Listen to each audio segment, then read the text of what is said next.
Thank you for joining us for a brief overview of some key enhancements in the Teamcenter integration for Solid Edge. We'll start with the File Open dialog, where docking panes are now available, enabling users to easily configure the interface to best support specific tasks and data types. The Files of Type filter is also enhanced, enabling users to specify all Solid Edge file types to be returned by a search, a single file type,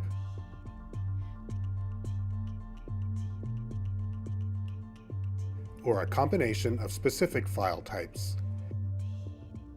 You can display a thumbnail preview of individual files that you select, including Solid Edge parts, assemblies, and drawings.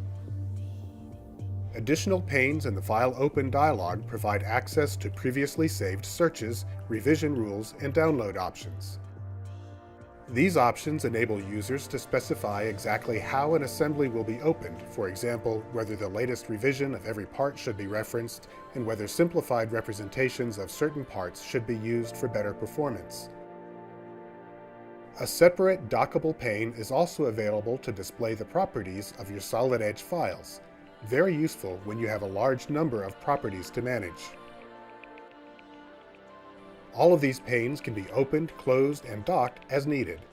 Managing large data sets or data with many properties is easier, and the possibility of errors is minimized.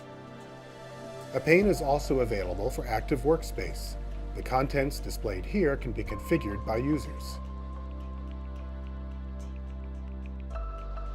We now type in a part number to the quick search to quickly find and open a specific frame design that we want to work on. Our task is to complete this frame design for a specific customer. We'll use Teamcenter classification to select the correct Solid Edge frame components, and finally, we'll specify occurrence properties describing how these components will be treated to meet the customer's specific requirements. We use the active workspace window that's embedded in Solid Edge to run a wildcard search to find all our files. We then apply a filter in our classification area to find all the frame profiles that we've previously classified. Opening the frame profiles presents the different classes for frame types, such as angle, C-section, square, and round. It also displays the quantity of each of these class types that we have in our database. Selecting the round section class shows that we've added a further classification level for ANSI and DIM standard sections. We select the ANSI class that has 5 sections in it. Filters show the attributes available to select our specific profile. In this example, we choose diameter, and we can select the 2-inch diameter round section that we want to use.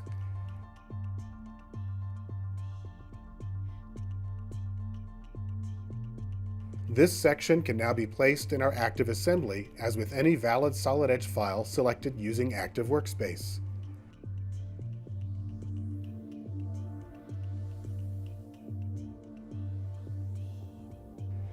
The frame command requires that we select our profile through the Frame Open dialog box, so we copy the section into the frame environment.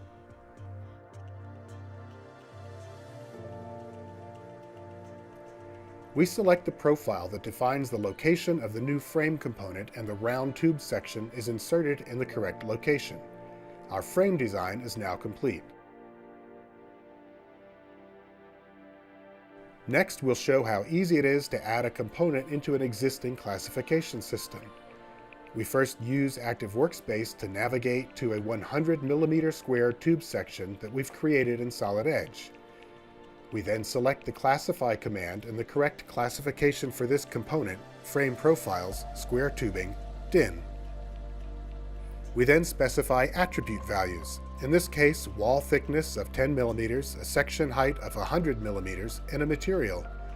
The attributes requested are specific to the specific class of component. We click on Classify to add this section to our classification system.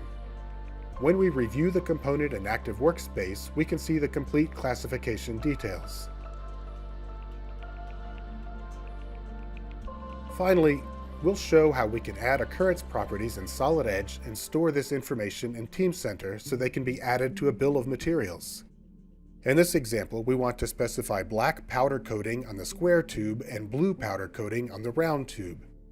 The treatment is not specified to the item revision, so it is only applicable to how these components are used in this specific frame assembly.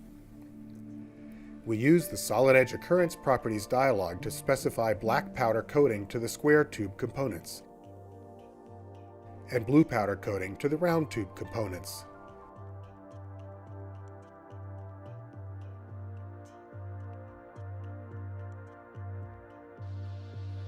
We save the assembly and upload it to Teamcenter. When we do this, we specify the customer using a dynamic list of values type attribute.